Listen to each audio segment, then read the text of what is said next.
Биздин эң жакшы көргөн агабыз Жумабек агабыздын атынан келдик.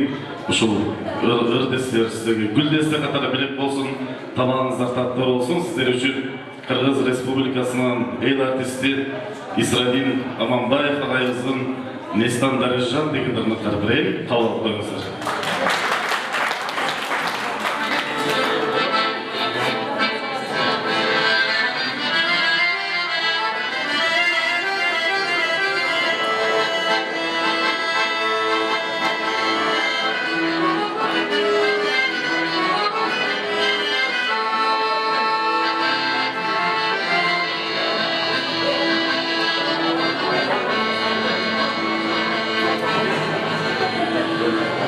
Geçip taşlap dağdan ataqdan,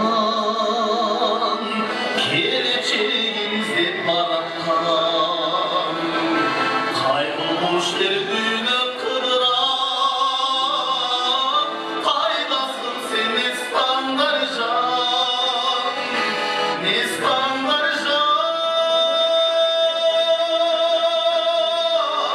Nestan Darıjan.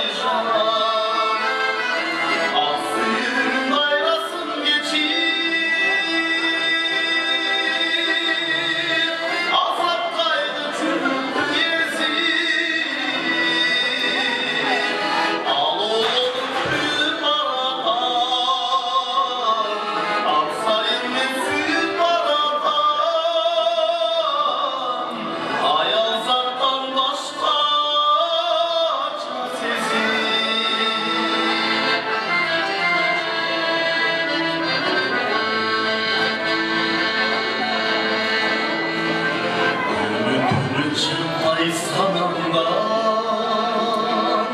kıydın şansın mendil canalgan.